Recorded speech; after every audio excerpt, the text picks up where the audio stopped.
a lot of hot air circulating these days about taxpayers having no voice and getting no respect. Well, I'm a taxpayer, and I'll tell you what I'd like to see my money spent on. Heroin. That's right, pharmaceutical-grade heroin for chronic opiate addicts for whom other forms of treatment have failed. And while you're at it, please spend my money on the expansion of safer injection sites anywhere that evidence demonstrates a need.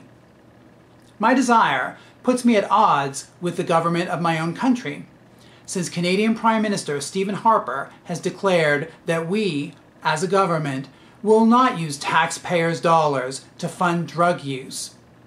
Neither is my voice being heard by my city's leading mayoral candidate, Rob Respect for Taxpayers Ford. Ford, who has acknowledged his own sister's use of harm reduction programs to deal with heroin addiction, is one of a minority of Toronto councillors who voted against the city's recent demonstration of world leadership in supporting the Vienna Declaration. The Declaration calls for an evidence-based, rather than ideological, approach to addressing drug use. Now, don't get me wrong. I believe in paying taxes as a way of sharing the burdens associated with a healthy, functioning society. And I don't expect that everything I contribute to has to benefit me personally either. But I also believe in fiscal responsibility and saving money. And the unnecessary expenses associated with Canada's current, ineffective law and order approach to addiction are estimated in the hundreds of millions of dollars a year. By contrast, Health Canada's annual operational contribution for Insight, Canada's only safer injection centre in Vancouver's downtown east side, is, at $500,000, a drop in the bucket. At Insight, drug users can shoot up in a safe, well-lit space using clean water instead of that from an oily mud puddle, without rushing through the act for fear of getting busted. In the process, they reduce nuisance associated with public drug use and curtail the transmission of HIV and hepatitis C.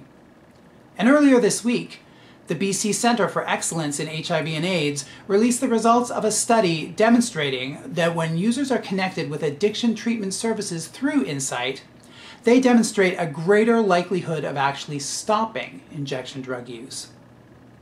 Providing chronic addicts with government-issue heroin is similarly helpful.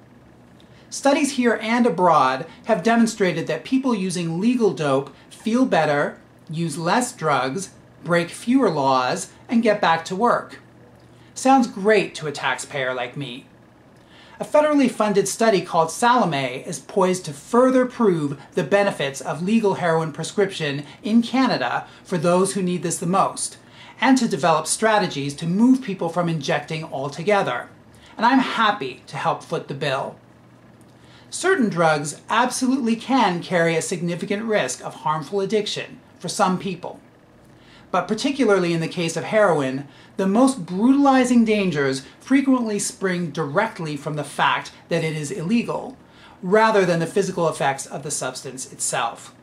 The drug's illicit status is what makes it prohibitively expensive, dangerously impure, hard to consume safely, and controlled by organized crime.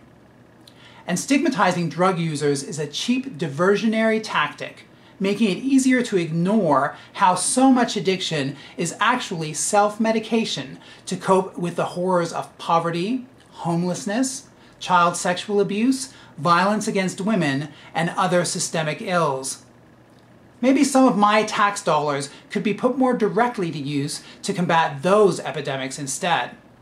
Stephen Harper, Rob Ford, are you listening? For Rabble TV, I'm Sean Sims, and not Rex Murphy.